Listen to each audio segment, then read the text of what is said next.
Welcome, viewers. Now, I love all kinds of strategy games, but I really love tower defense games. I found the Kingdom Rush series a while ago on armorgames.com, and I followed every single kind on the mobile devices, on Steam, and you'll probably see more footage coming up, especially in this series, because I conceived of this challenge, competition, whatever you want to call it, where I put each hero individually without any tower support, starting from the first level, and I want to see how far they can make it on their own merit. I set the difficulty level to the highest in this game, to veteran level, and I go through each hero so they can show off their mettle. I want to give a quick shout out for any returning viewers, because A, thank you for your support, and I will be returning to the Battle for Middle-earth series later on, but those videos just take a lot more to edit, and I'll be doing a couple of shorter videos in the meantime. So naturally, I'm going to go in order of the hero select screen, and so we start with our most basic hero, the Paladin Gerard Lightseeker. Prepare for glory! As we see right off the bat, his movement speed is not great. The wolves are definitely going to outrun him, and the goblins are about on pace with him. So with a lot of these heroes, we're going to use diagonal movement to catch them where we can, because it'll be hard to catch up with them while following them in a straight line vector. Gerard's attack isn't great.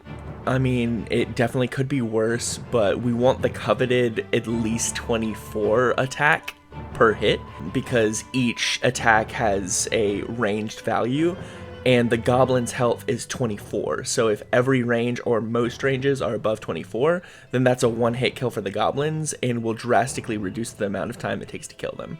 For the first game only, heroes level up during the battle, so you'll see our heroes gain levels, which gives them more health, sometimes more defense, and more attack. But most importantly for differentiating heroes is that they gain abilities starting with level 2.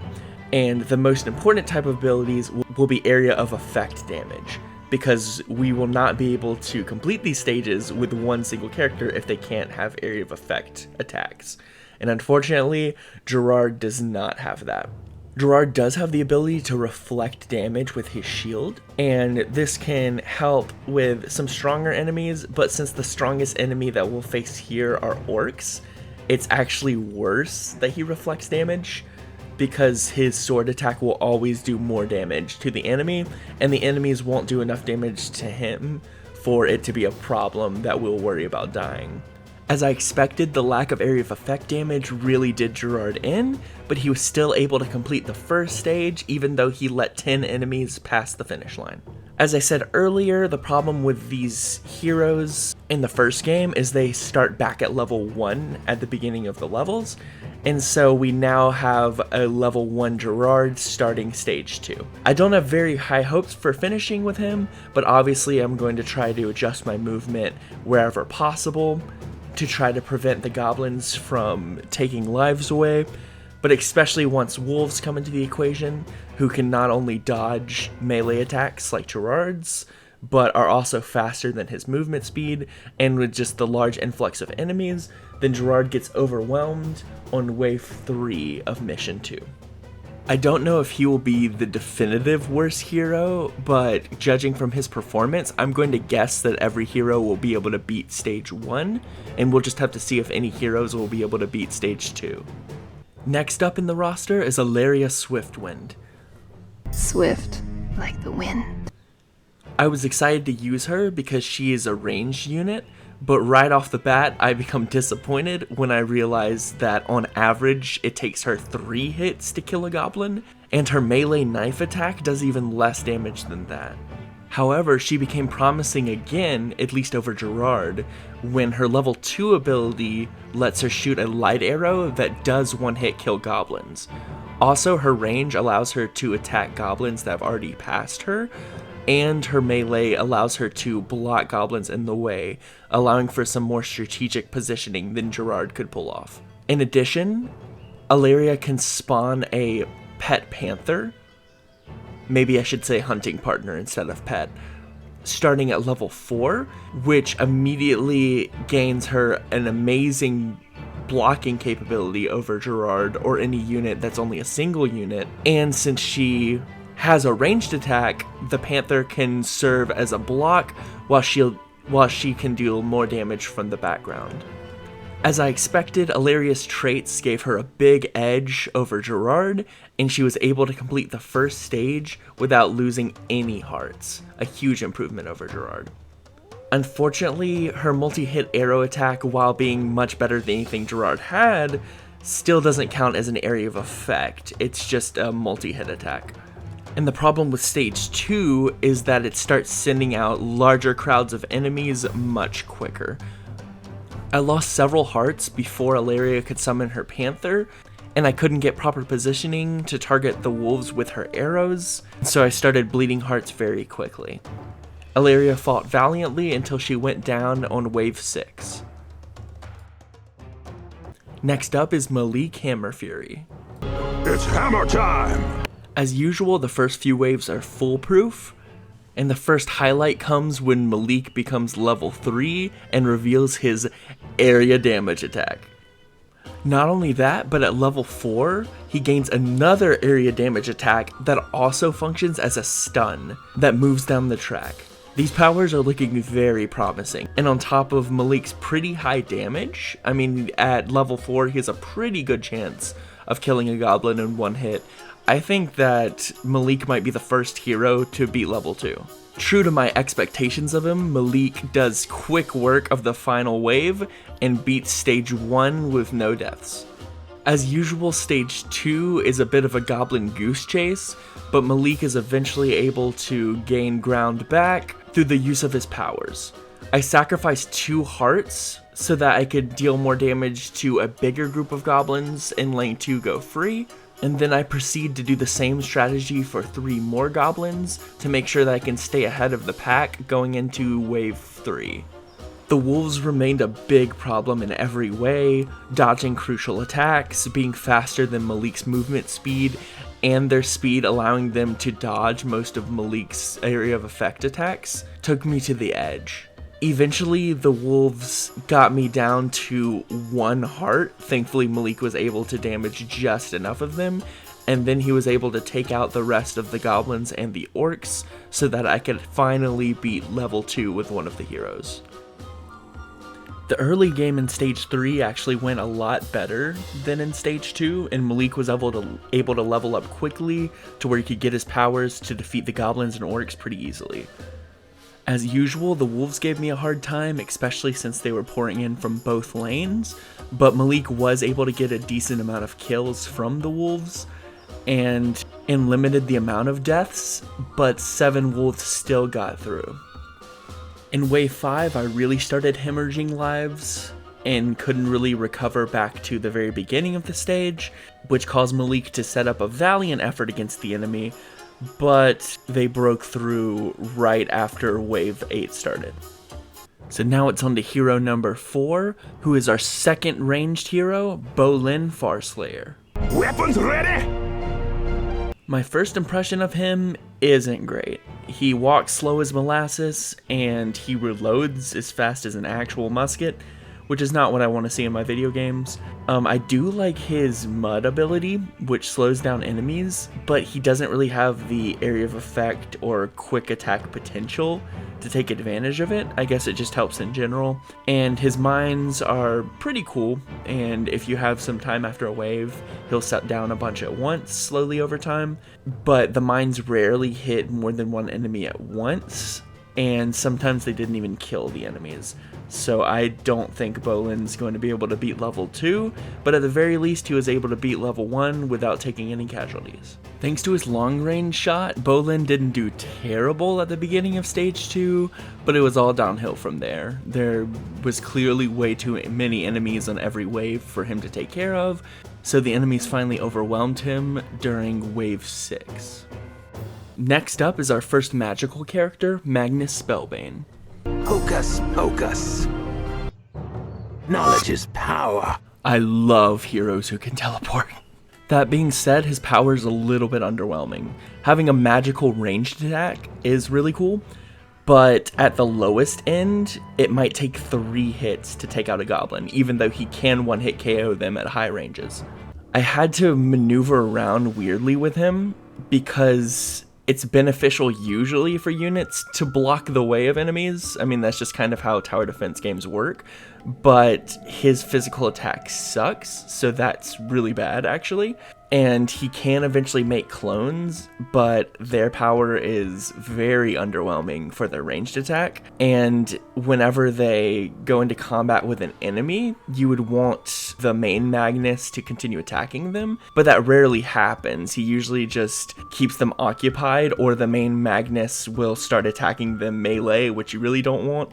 But usually more enemies will come down, and then the clone will just eventually disappear while not doing too much work. I was excited when he got to level 4 because he does have a somewhat area of effect attack with this little meteor rain, and it definitely was enough to easily beat level 1 as with basically every other hero. But after getting through the initial part of level 2 where I had to sacrifice a couple of lives so that Magnus could level up some more, I realized that his area of effect attack does not do much damage and is very unreliable in dealing with groups. It's more like a bunch of individual hits, and they aren't even that accurate.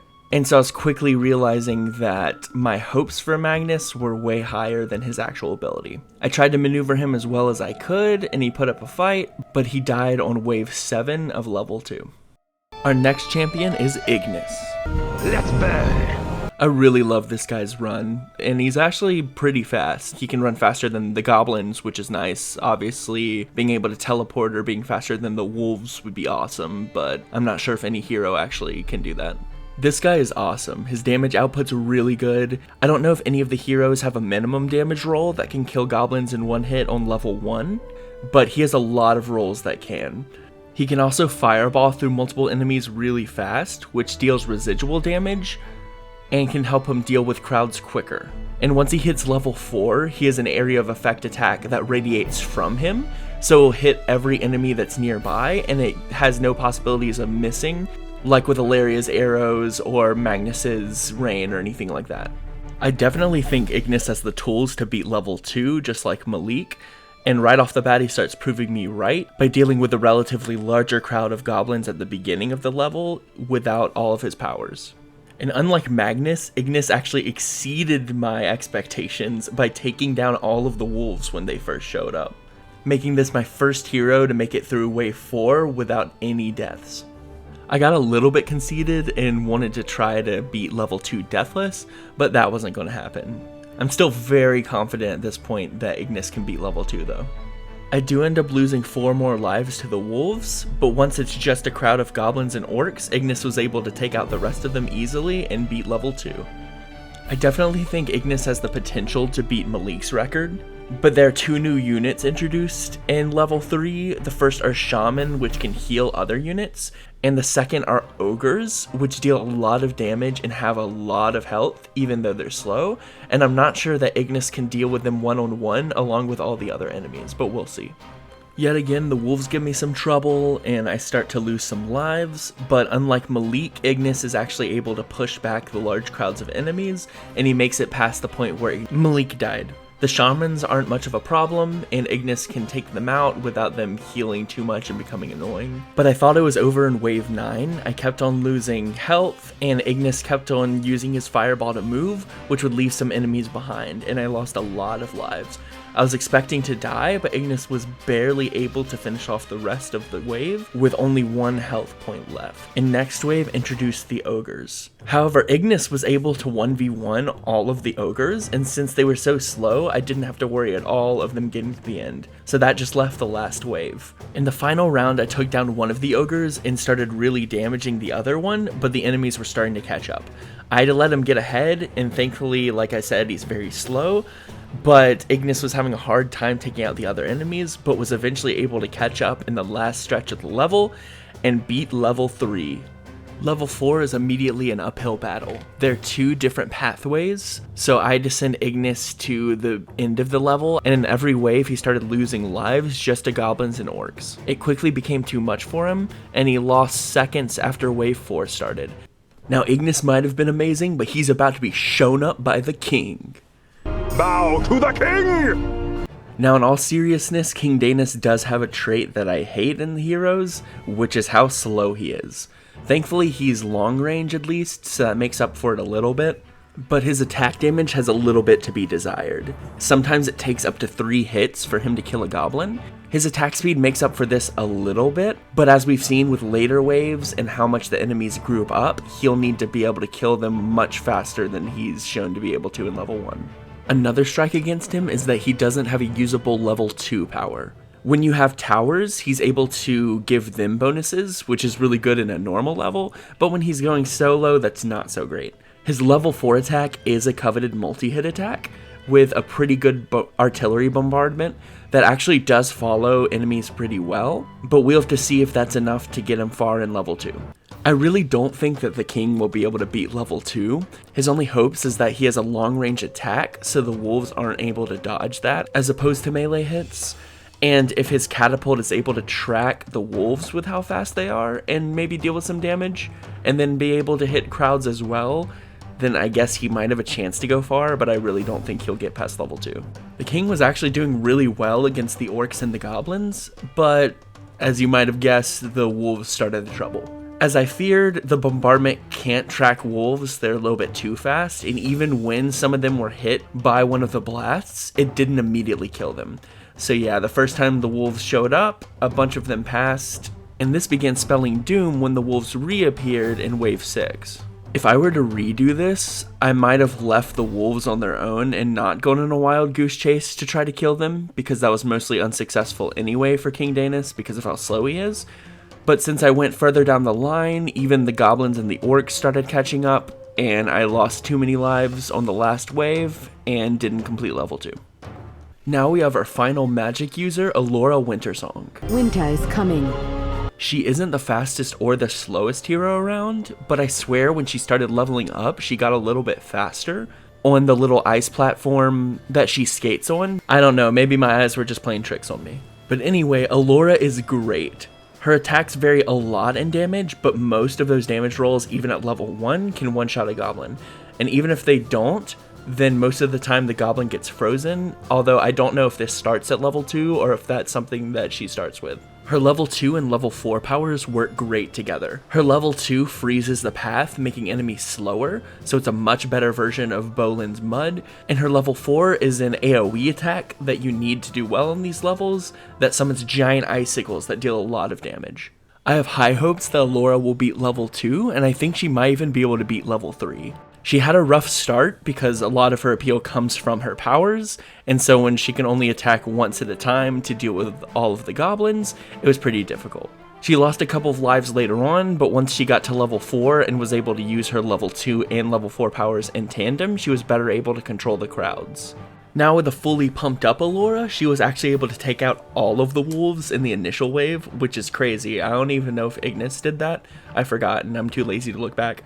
But in the end of the level, she did lose a couple of more lives when the wolves started coming along with a crowd of other enemies, but she didn't lose too many lives and was able to take out the rest of them, beating level 2. Yet again, there was a slow start to level 3 before Elora got her powers, but she was able to get to level 4, defeating all of the goblins that showed up in wave 1 without losing any lives to them. In wave 3, there were a lot more wolves than when they were first introduced in the second level. And Elora was able to take a lot of them out, but the sheer amount of them, and when they would block her path and force her into melee, caused a bunch of them to get through, and she lost 5 lives in wave 3, which isn't a great start. By the end of wave 4 and the beginning of wave 5, Elora was already at the end of the stage, and I knew that was the beginning of the end. She tried to fight them off, but just didn't have the raw area of effect capabilities, and she was able to hold them off until the start of wave 6. Next is the berserker hero Ingvar Bearclaw.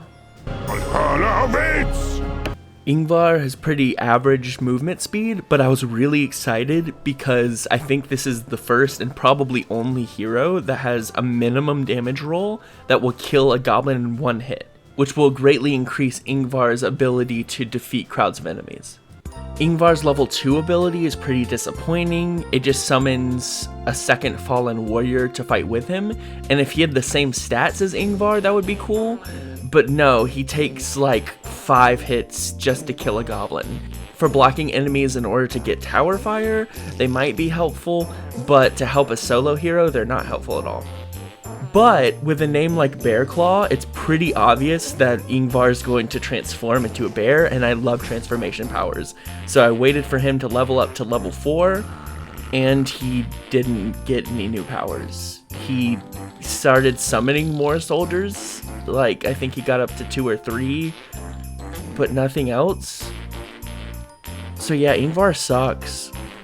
Because of this disappointment, I'm rooting against Ingvar, and so I thought it was really funny that he lost a life on the first wave just against goblins. He killed a wolf, I guess for you Ingvar fans that wanted to know that out there. But yeah, he died at wave 6. Next we have Hacksaw. Holy crap, look how slow this guy is. I don't know, maybe it's because his level 2 power is really cool. It's like a targeting ricocheting saw blade, which is debatably the best level 2 power on its own. But I don't know, I have a kinship with Hacksaw and I really like him. I wish his level 4 was an area of effect attack, but it is an insta-kill, which obviously isn't the move you want to use against goblins or even orc, but I don't know, it's just really cool. And the fact that he could take out any opponent that he wanted to.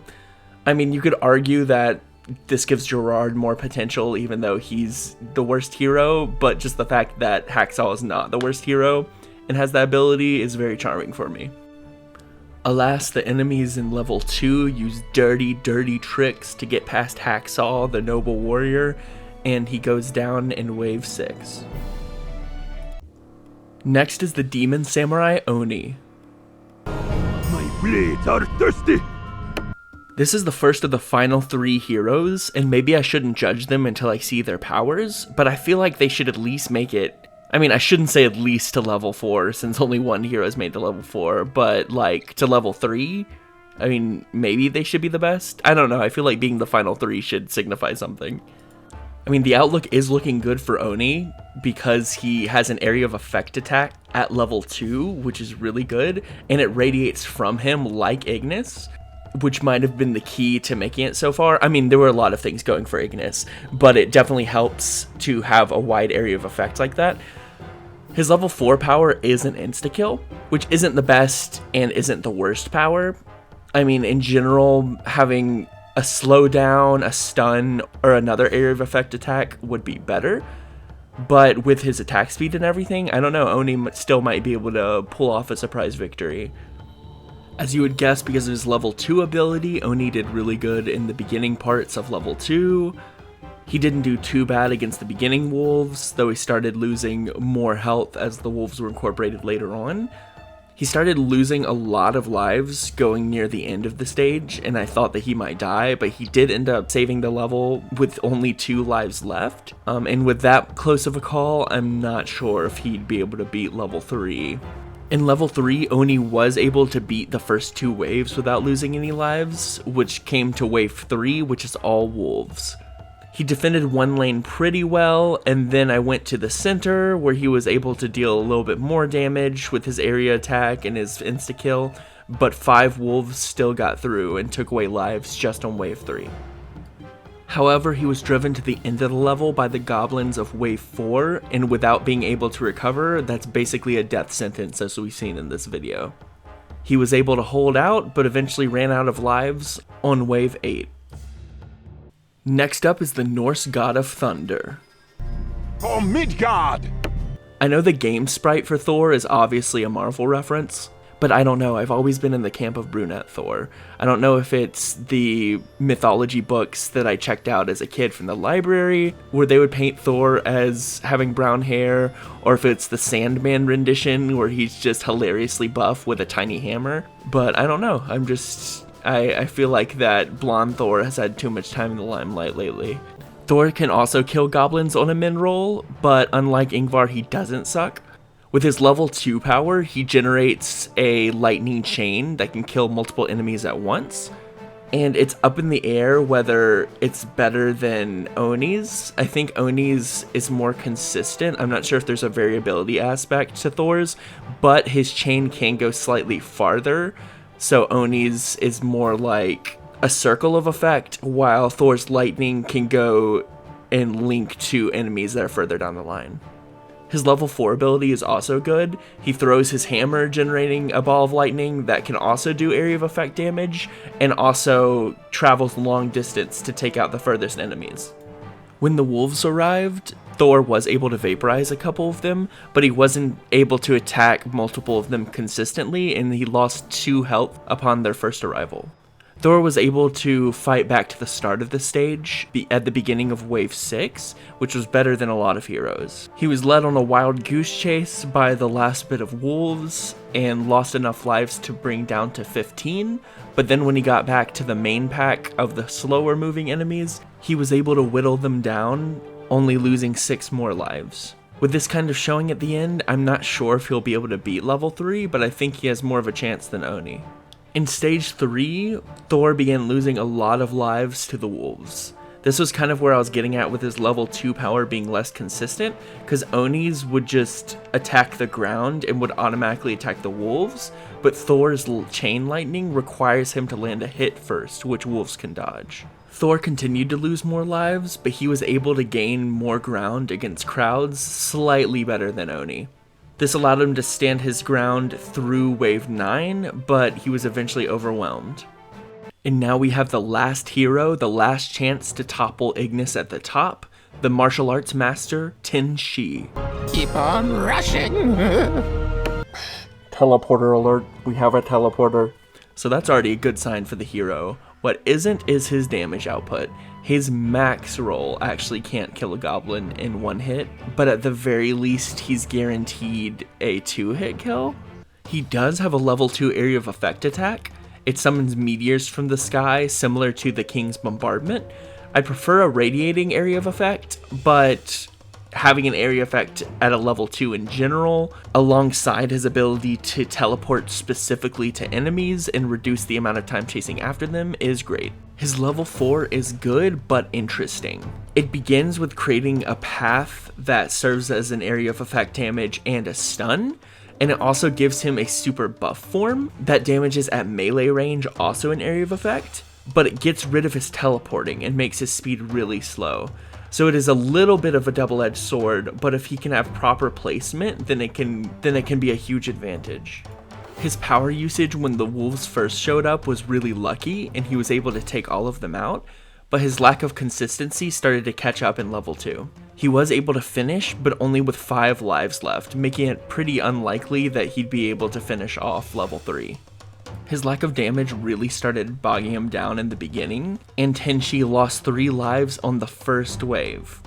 The wolves were way too annoying for Tin Shi to take care of, and he started losing a lot of lives from the first wolf wave, and it all went down from there. So Tin Shi went down in wave 6 of level 3. I was too lazy to edit, so I'm just using the self-made tier list, and it has every hero, but we'll just be using this first row up here for the first game. I feel like we need to change the categories because it's kind of boring. So, I mean, as we've seen, Gerard is at the bottom, and I think he gets his own tier. The Gerard tier is garbage. Let's see. So next we have Bolin. Well, we have Alleria, we have Bolin, and where's Ingvar? I almost want to put Ingvar in the Gerard tier, but like he technically did better. I mean, Hacksaw goes here, but I mean, Hacksaw, my beloved. But yeah, let's see. These are amateurs for hire.